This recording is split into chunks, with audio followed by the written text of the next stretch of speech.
Sociology always fascinated me, and after decades of writing books and being a professor, I was lucky to become part of a team funded by very important corporations to create a daring experiment. We wanted to know what happens when you isolate a common family from the entire world. The structure for the study was amazing, courtesy of a very high budget. We had an entire house built inside the facilities and did a few long, meticulous interviews to select our subjects. The Smiths were a typical suburban family of 4. The father, Regis Smith, had recently lost his job. He had 2 teenagers, Maya and George, and his wife, Sandra, had never once worked in her life, so he was pretty desperate to get in. They were selected over a second family that met all other expectations because they had no other living relatives. Both Regis and Sandra were only children, and both their parents had passed. They also had no close friends, nor did their children. The sponsors urged us to believe we saved a family from being homeless, but every time I remember what happened, I believe it less and less. Here are the most relevant parts of the log that we researchers collectively kept. We took turns surveilling the subjects 24 hours per day and in every room of the house. There were 3 8-hour shifts, each including a sociologist, a psychiatrist, and a few assistants. I may have inserted a few extra pieces of information to help you understand better the whole story. Also, we called the subjects by numbers to avoid humanizing them too much, but I'm transcribing their real names. In time, you'll understand why. Day 1. They are all quiet and awkward, too aware of the monitoring to do anything normal. All 4 of them mostly just sit around uncomfortably. The subjects have access to internet to keep a sense of normalcy, but since they have to be isolated from the world, they can't post on social media or comment on sites, only use it to read news, books, and the like.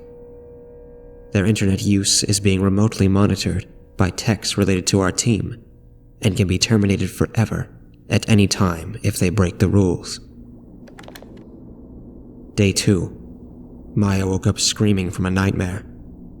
The subjects are slowly adjusting. The monitoring is very subtle and the countless cameras and mics are very well hidden, so it's easy to forget they are there, especially with your family around, I suppose. Day 3. One of the cameras malfunctioned yesterday, and I had someone go and change it without being seen, but today, the image is all black again. It's a mere closet, and the subjects don't know that part of the house is monitoring free, so maybe there's no need to change the second time. At least the microphone there still works. To keep normalcy, we asked the adults to make a few daily tasks. Besides cooking and cleaning, they have to homeschool their kids, make grocery lists, clean a car that never leaves their garage but is constantly being dirtied by one of the assistants. And at least one of them should keep a remote job. They also have to wake up early every day, like they were in the outside world. This had to put a huge stress on George, who's clearly a night owl and a bad sleeper in general. Day 6. Sandra and Regis are fighting the whole time. He tried to delegate the tasks, but she called him controlling. She wants to homeschool the kids, but he says she's dumb as a door. She offers to have a job then, but he says she's only good at household chores. Sandra is pretty hurt and mad. Day 9. Maya went to the grocery room, a separate part of the house where one of the assistants puts food and basic home supplies once a week, and spent 45 minutes talking to herself. All of them picked this habit around day 4. The house is not big enough for them to have a lot of privacy, and everyone is bothered by each other's constant presence. This is getting interesting. Maya mumbled precisely 103 times. It's unbearable that Dad never leaves. Day 16. George has been having more trouble than usual with sleeping. He moves too much in the bed, then wakes up tired, in cold sweat. He loses focus while studying. Only his sister seems to notice he has a problem. We'll leave this place eventually, right? The 13-year-old boy asked his sister. I really want to go to college one day, she said. Sure, don't be silly. Day 23. Regis isolated himself from the family, focusing on his work. He builds furniture and wooden pieces on demand, obviously our fake demands. His work is very noisy, and it's clearly driving everyone else crazy. He's the only one who seems to be happy, or at least not stressed all the time. He and Sandra are alternating between screaming at each other and completely ignoring each other. But despite the fight, most nights in bed, he looks for her in the dark. Her sighs suggest that she only wants the semi-consented, at best, sex to end. But it doesn't seem to bother him at all. Dr. Ivanov, my assigned fellow psychiatrist, thinks he even enjoys it. How she clearly doesn't want him to touch her, but has no will to say no. She thinks it is her job because he is better than her, and he knows it. What a scary man is Regis. I'm excited to know who he really is when the social persona he puts on shatters. I'm convinced that there's still something more, something darker. Day 38. Everything was going relatively fine, or I should say, eventless, until George woke up once again in a sweat and trembling. Without noticing, he simply got up, went to the kitchen, and cut off his wrist. The knife was too sharp, and his hand ended up dangling from the arm, only a piece of skin avoiding that it gets completely detached. Sandra was the one who found him, collapsed on the kitchen floor. She did nothing but scream, looking at the direction she thought the camera to be. You're killing us.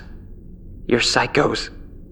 Maya, quite the practical one, went to the grocery room, where we had already provided a good first aid kit, painkillers, and antibiotics to help deal with the trauma and relieve the pain. We're not that bad. She sedated her brother, cleaning the wounds and clumsily sewing his hand back, then bandaged the whole thing. It was a decent job for a 15-year-old. I was proud of her, like God was proud after creating Adam. Day 39. Once again, Sandra is screaming at a supposed camera. You need to provide medical care for my son. He needs a psychological evaluation and antidepressants. Sorry, Sandra, but the point is observing your family with no contact with other human beings. Besides, he's been evaluated. We just can't tell him the diagnosis. Our silence seems to kill her inside. Pointing her finger at the wrong direction, she added, You need to do something, or I will. Day 42. Sandra tried to contact a psychiatrist online and had to be put in solitary for a week. Her access to the internet is terminated for life, too. No more fantasizing about ethnical males and thongs for you, my lady, or browsing through recipes just to realize in the next grocery day that one ingredient will always be missing. After all, we have to keep normalcy. Minor annoyances happen every day. She keeps screaming at us. How long will you keep us in here? 6 months? A whole year? I can't stand another week in this hell. Day 48. Regis was cranky and borderline abusive with his kids the entire week. This was the first time he addressed us. How am I supposed to not fuck for a week, you sick fucks? Are you enjoying my misery? This shit is over. I want to give up. I'll contact my lawyer. But he never did. He may have powered over his weak-willed wife, but he can't do shit to us. And that makes me smile. We don't enjoy human misery, Regis, but we enjoy yours. Besides, he's our most interesting subject. Day 49. Sandra was hysterical for the week, but calmed down once Maya went to the grocery room and bought a fair amount of booze. We only gave them alcohol on special occasions, and Christmas was coming, cigarettes and drugs are strictly banned. Sandra kept all the alcohol for herself, demanding that her daughter keeps it a secret from the boys. Her addiction made it easier to get through the next month. Too bad for her that the stock ended. Day 62. George tried to end all this by setting the house on fire. Our fire alarm is very good, so besides a few second-degree burns on his former good hand and a wet house, nothing happened. He claimed to miss a girl named Katrina. We imagine she is a school crush. Sandra started to change. She sent Regis to sleep in his small workshop. He slapped her in the face so hard that she was bruised for a week. But she didn't back off, and he was too surprised to do anything else before she shoved him out the door. You can see that this man is very used to resorting to physical punishment to get what he wants from the weaker. And the only reason why it took this long for us to see him in action was that his family already knew better and did everything to avoid his fury. Day 70. Sandra told Maya, "We girls gotta stick together." Maya's not interested in being anyone's ally. She seems to do better alone. We had to change the closet camera again because George had been spending more and more time there. Now, instead of static, all you can see is darkness. A reddish darkness, like when you close your eyes in a sunny day. We should probably put one camera out of the closet, but facing it. Maya asked who is Katrina, but George won't answer. Day 73. George is gone. Yesterday, all the cameras in his room malfunctioned. You could only hear sounds. He was talking alone. We're sure of it, because all the others were being seen in different rooms. But he was distressed, like someone having a heated argument. "No, I won't kill Dr. Shanton," were his last words before a loud series of bangs started. Maya rushed to his room and screamed. "No, George, please. Please stop hurting yourself. Please." You could hear her loud crying as her parents approached the room. The cameras went back to normal, except the one in the closet, and George was a dreadful sight. His whole head was ripped open, with blood and brains staining the closet floor, the door, and his sister. He was barely recognizable as a human anymore. He looked like a pumpkin ran over by a truck. "He banged his head so strongly," Maya said, between sobs. "He killed himself in an awful way. Awful way." For the first time since the experiment started, I grabbed the only microphone that can be heard inside the house. "Lock yourselves in other rooms immediately. We are removing George." George isn't dead. To this day, he is still in a coma, living like a vegetable, which is much worse. It would have been merciful if he died, but he didn't. There's chances he's enduring all these years still conscious. After this major incident, we wanted to shut down the experiment and free the remaining subjects. The whole team wrote a manifesto containing details of the horrifying events so far, but it only made the bigwigs want to keep the experiment going more. They were very interested in the results. Monsters. And I, for one, am a monster by association. I stayed. My career would be ruined if they released information about my participation in this unethical project, and I was too deep into this to not see it through to the end. Day 80. It's fascinating to see how humans deal with mourning. Most of us need to be left alone 90% of the time we spend grieving, but the 10% of interaction with other people and feeling their support is crucial. Without it, you fall apart. George wasn't dead, but everyone could comprehend he might as well be. There was no optimism with his recovery, and the overwhelming feeling of helplessness tore the family apart. Maya locked herself up even more. She spent the whole time keeping her mind busy and active, mostly reading. She used to play the piano ever since she was a little girl, but we purposely didn't put a piano in the house. She started to compose music using a website that emulated a piano. Back then, smartphones weren't common, so the subjects didn't have phones, only computers. I smiled. She was strong and resourceful. It pained me to know that she was never leaving this place alive. How long do you intend to keep us here? 6 months? A year? Sandra's words stuck on me, because I couldn't tell her an answer I knew by heart. This is the cruelest part of our experiment. There's nothing to look forward to. We're keeping you here forever, until every last one of you dies. Day 83. Regis punched and smashed all of his handiwork. The food will be very scarce next month, unfortunately. By destroying the commission pieces, Regis didn't earn enough money to afford feeding all of his family properly. Normalcy. Day 88. For a while, the remaining subjects tried to behave as a family, but as soon as something didn't go as expected, they exploded in rage and tears. Regis and Sandra physically fought, and Maya had to choke her father with her bare hands until he passed out. I thought he was going to kill you, she offered to her shaking mother, then locked herself in her room. The peace had lasted merely 2 days. Day 97.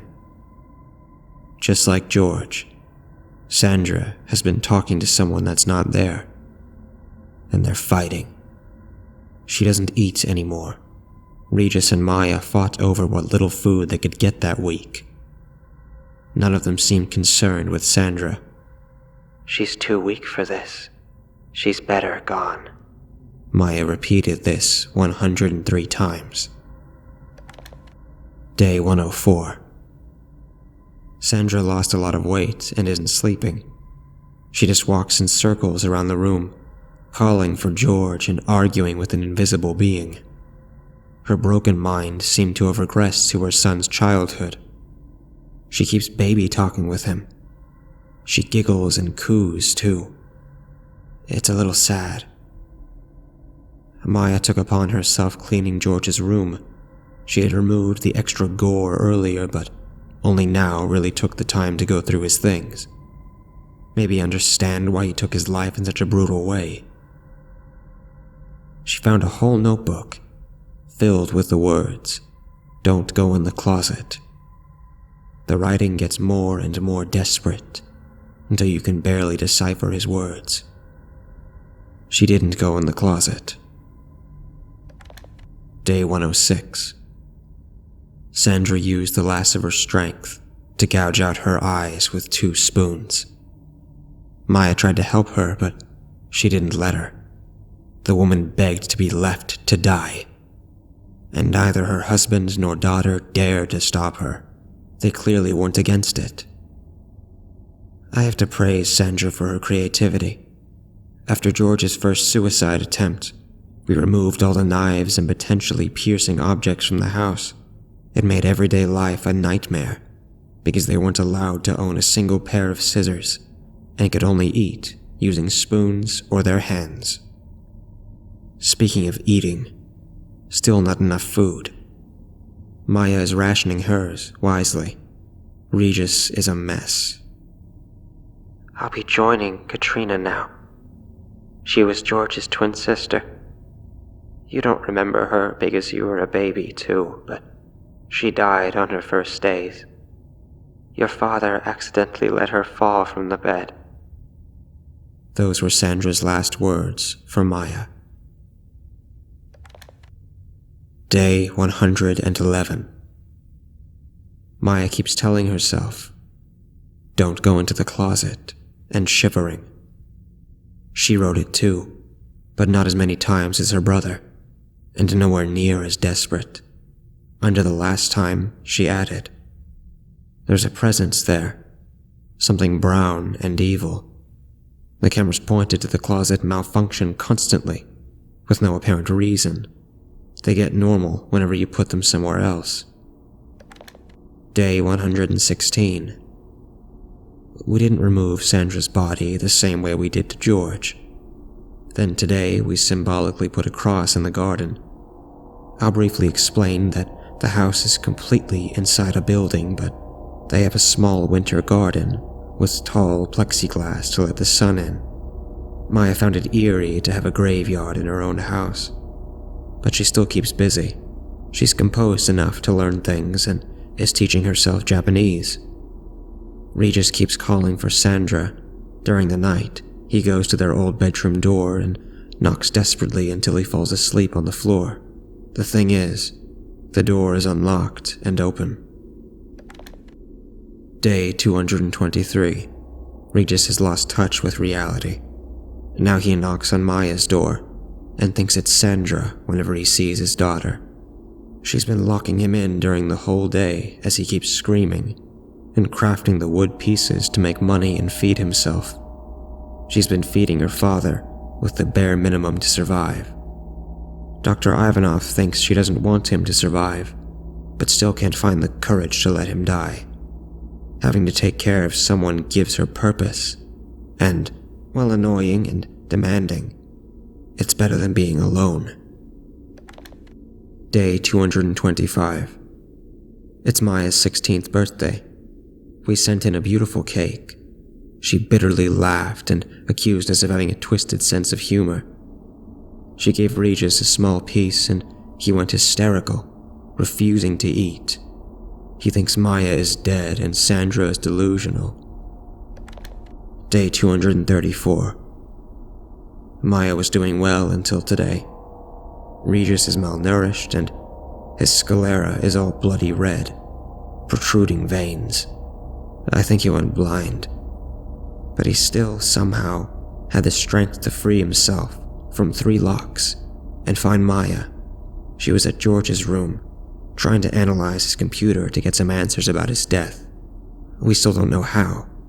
It all happened in a matter of seconds, like it was some unknown force. Regis broke into the room and tried to force himself on his daughter, still thinking it was his wife. The human in me didn't want to watch. The human in me wanted to interfere. But the sociologist, thirsty for a peek at the darkness of his mind, watched in fascination. Maya was taken by surprise, which gave Regis the upper hand, but in a few seconds she was able to recover. She had been eating and sleeping properly, and we knew she was strong enough to literally squeeze his neck to death. But she didn't do it. She shoved him in the closet and locked it. Day 235. We kept hearing Regis' screams on the closet's microphone. It's maddening. He's begging to be killed, and you could hear faint noises of skin and hair being ripped off. Please, please someone free me from that. Please, please, please, please. Day 236. The screams have stopped after about 45 hours. On the first 5 hours, Regis screamed, I'll get Dr. Shenton for you. Let me go. Let me go. Or please just kill me. Just kill me. It hurts so much. It was always the same words, growing more desperate every time they were pronounced. The next 2,400 minutes, he was only babbling incoherently and crying. Maya locked George's room from the outside, barricaded it, took all the food to her room, locked her door, and made a second barricade. She's scared, but trying so hard to focus. So hard. Day 237. I'm a mess. We're not supposed to keep a personal log here, but I need to report it. It's relevant to the experiment. Yesterday, after leaving work, Dr. Ivanov took his life. He had been quite disturbed by Regis' screams. Obviously, we all were, but he was usually the colder one in the team. Today, shortly after hearing the terrible news, I found a brief letter in my pocket. It was signed by him. I used to think of myself as a brilliant man that could comprehend the human mind better than pretty much anyone. Maybe I am, but you know what? Is Yosef Mengele remembered for being a brilliant doctor that brought countless advances in medicine, despite it being thanks to his cruelty and willingness to perform experiments that cause awful suffering? No, he's remembered for being a Nazi. That's what he was, above all. I too am, in the first place, a monster. I hope there's no afterlife, because I fear the punishment for passively watching the human mind fall apart. You were a good man when we met, Melvin. I hope you still find this man inside you. Andre. Day 1028. She's still there. Once again, after Andrei Ivanov's suicide, we researchers begged to end this madness, but the sponsors wouldn't hear of it, unless, of course, we were willing to pay for every penny we spent in this project, and a substantial fine for breaking our contract. At least Maya never does anything out of the ordinary. She never went to George's room again, and after a respectful amount of days, she moved to the master room. She's been really good with the craft work. Her cooking skills clearly improved. She now knows conversational Japanese and German, and even started working out. It haunts me how strong her will is. If Dr. Ivanov were here, he would joke about wanting to open her brain to study. I should feel thankful that my job now consists of watching a young woman living on her own until the end of times. But I can't stop thinking about everything that happened. I close my eyes to sleep, and I see George's smashed head. I look at any woman and can perfectly picture her scooping her eyes out. Every day, all the time. Day 1092. Now that Maya is of age and is working really hard, we decided to make her a nice surprise. She will live on her own forever, so we thought she might as well have a little fun alone. We left a few female pleasure supplies at the grocery room. I swear to God, we weren't trying to be gross or watch her in a creepy way. During the experiment, we heard all the 4 members of the family masturbating, and the parents having sex, and those experiences were disgusting, and we were more than happy to know they always did it under the sheets. When she went to the grocery room and saw the dildo and things of the sort, she laughed for a whole hour. A literal hour. Her face was red, her hair was messy, and she was tearing up. Her legs were shaking so hard that I was genuinely afraid Maya was going to burst. Guys, she yelled, clearly addressing us. You know what? I've lived all of these awful days without once complaining or freaking out. I took care of my good-for-nothing parents. I fixed my brother's damn amputated hand. It was so gross. So gross. She paused to wholeheartedly laugh a little more. I learned fucking Japanese and fucking woodwork, and I was good at it. Things I have no interest in at all. Just to keep myself sane. She repeated the last phrase 103 times. This is a clear dissociation episode, the new psychiatrist in my team remarked. I currently knew him for way more than I knew Ivanov, but I refuse to acknowledge his existence. He's just an annoying voice to me. I can't handle feeling like shit again when he eventually jumps off a bridge. But you'll never let me out. Never. I'll never date someone. I'll never marry. I'll never go to college. I'll never do anything but be a creepy show for you guys. So you know what? Let's make it creepy. Let's make it creepy as fuck.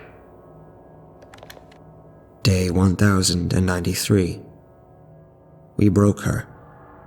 We broke Maya. Someone I grew to admire and even feel affection towards. and we did it by trying to be nice. She's masturbating non-stop. She's trying to break her body, too, now that her mind is shattered. Today, Maya Smith stood motionless in her bed, still with her dress lifted up and no underwear. The first thing I felt was relief, because the family experiment was finally over. I said the assistants could go home, and the new guy and I decided we would go in and fetch her lifeless body. I turned off all of our equipment, smiling for the first time in over 3 years. The new guy leaned over her to check if she was actually dead. She wasn't. You see, Maya Smith developed a bold plan to escape. She started to craft a wooden knife in plain sight. If no one reprimanded her, she knew she could count on at least one of the watchers. This watcher was me.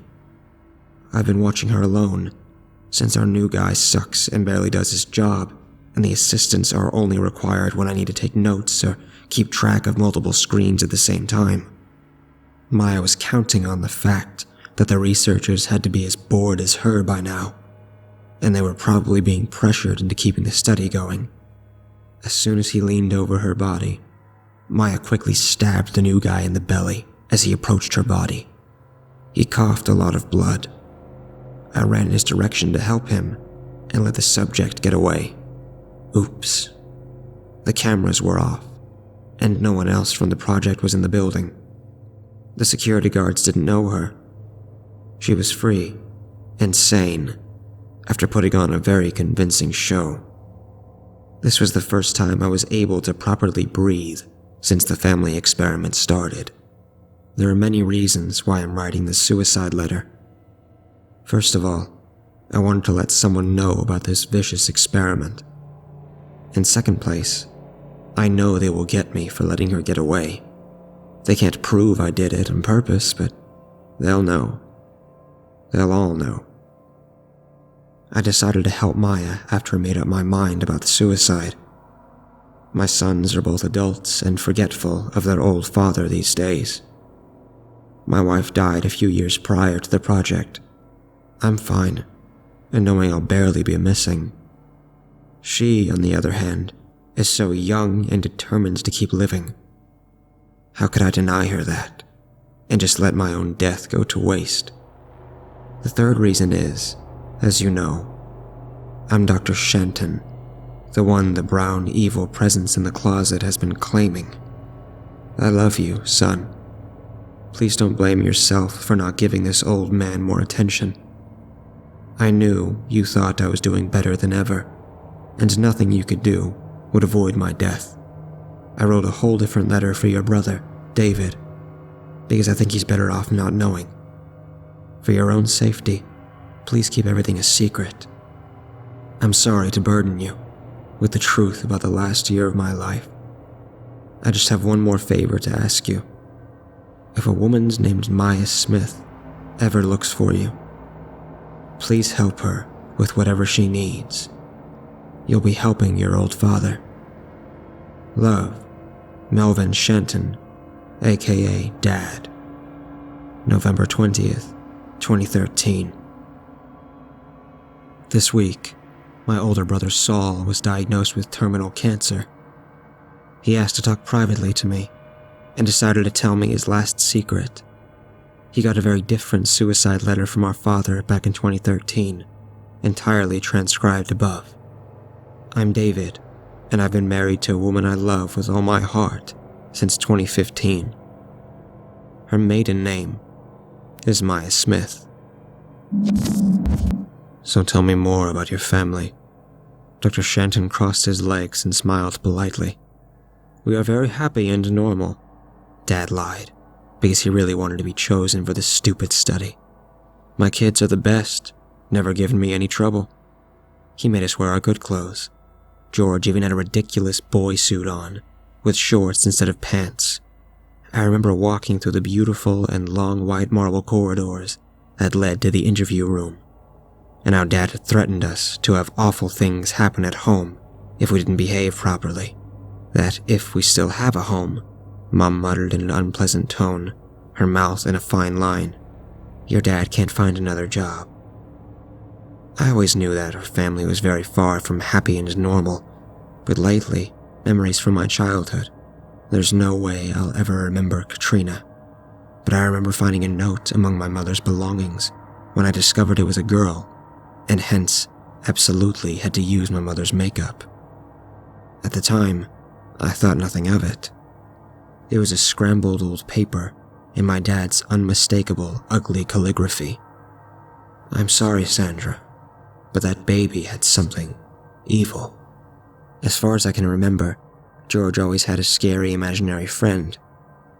According to him, it was a brown bear with huge jaws that lived in the closet and protected him from the monsters. As his older sister, I thought it was cute. His was to cope with fear of the dark. He was being a brave boy. Dr. Shanton asked a lot about our extended family, and now I know that his team wanted to make sure we wouldn't be missed. "Both our parents unfortunately passed," my mother answered, simply. I never met Dad's parents, but I remember my other grandmother faintly. Grandma Ada Green, my mother's mom, she died after spending a few days at our house. I was around 6, but I can remember the week clearly now. I remember it so clearly, my head hurts.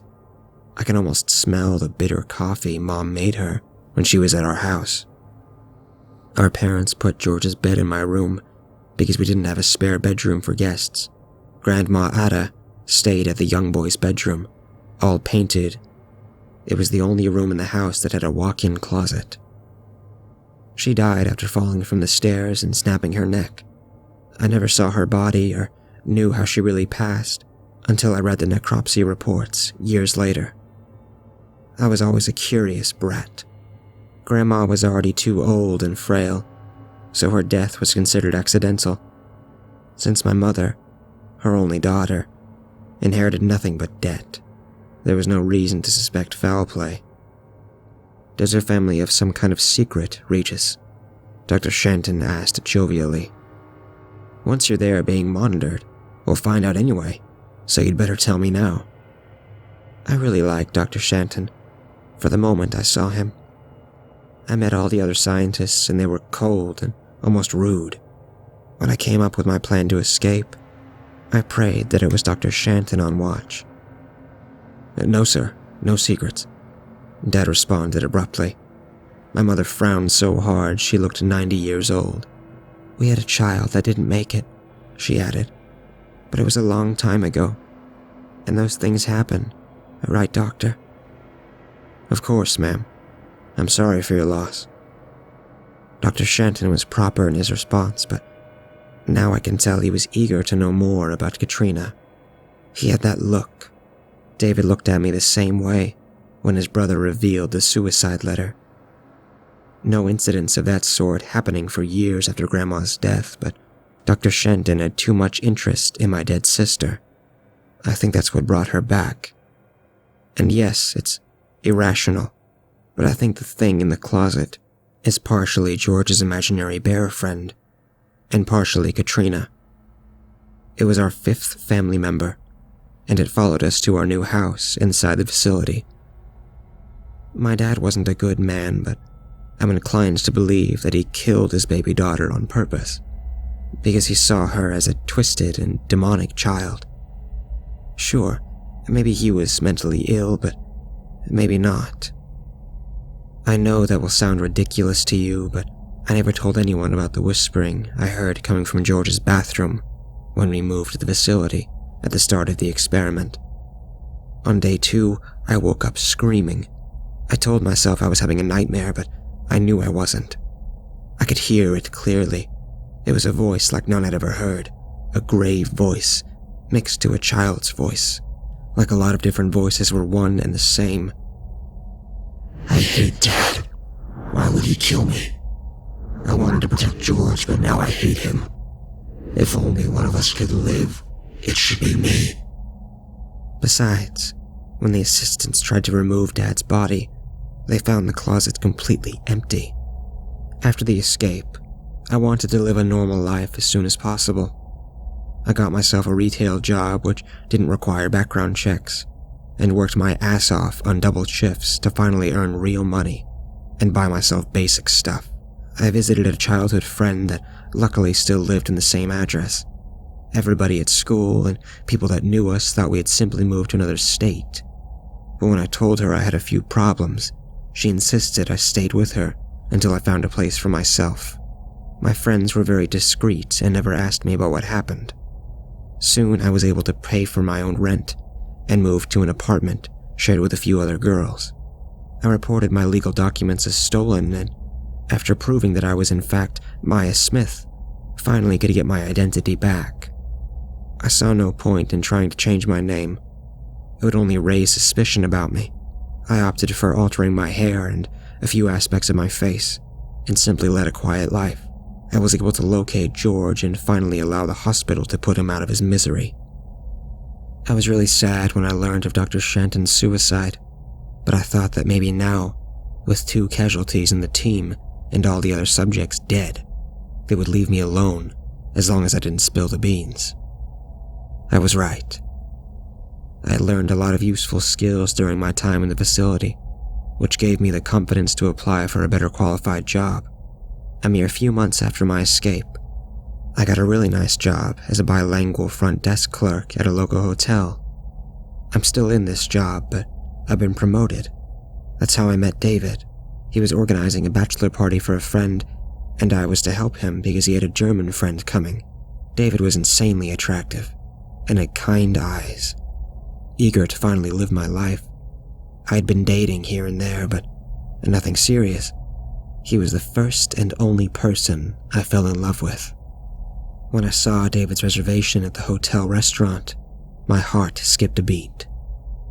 Shenton is not a common last name, so I knew he was somewhat related to Dr. Shenton, the man I owed my life to. I considered it a fun trick of destiny, and decided to get closer to David. Not because he was a Shenton, but because I can't take my eyes off of him, and his family tree sounded like a good omen. I've read many questions and comments regarding the letter, and I want to thank every single one of you for rooting for me and worrying about my well-being. David can't keep secrets from me, and I didn't talk about my past with him for obvious reasons, but when Saul revealed Dr. Shenton's secrets, it was time. Everything is fine. We're happily married for years, and for those who asked, we don't have kids yet, because I want to take this part slowly, but I adore Saul's son, and probably someday will feel ready to be a mother. The experiment wasn't that bad for me. The only thing that pissed me off was that my dad signed a specific clause that didn't unbind me, or George in case he was alive, from the contract even when we hit 18 years old. Sure, the deaths of my family were very hurtful, but I'm not traumatized enough that I can't function as a proper human being anymore. I know a lot of people went through worse than I did, and the only rational thing I can do is live a good life. I think my parents went crazy from the isolation because they considered themselves to be captives, and the researchers to be enemies, and more importantly, because they both hated being alone with themselves. I never saw it this way. That was my current living situation, and I should make the best of it. Sure, sometimes I freaked out and repeated the same thing 103 times until I got it out of my system and felt mentally stable again. But that was it. It's normal to vent. Most of the time, I always hoped to bore the researchers to death and be released, and that's one of the things that kept me sane. I was looking forward to a future. Poor George was scared and probably haunted. Mom was always weak-willed, and Dad spiraled into his madness. But none of them could do it even before we were isolated, if I had to guess. Reading Dr. Shenton's suicide letter, I noticed how I was depicted as a cold teenager at first, but he grew to admire me. Truth is, I don't consider myself to be cold, but I don't miss my parents all that much. They weren't great people, and I did my best to tolerate them and keep them alive. But I really miss George. He was a sweet boy, and I'm glad you guys noticed that too. I'm happy he can be remembered that way by so many people. I hoped that I was able to fill a few gaps left by Dr. Shanton's letter with my account of the events. I just have one last thing to tell you.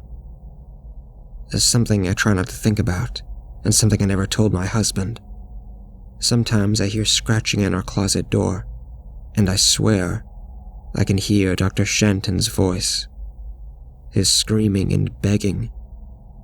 But whenever I approach the closet, the sound stops.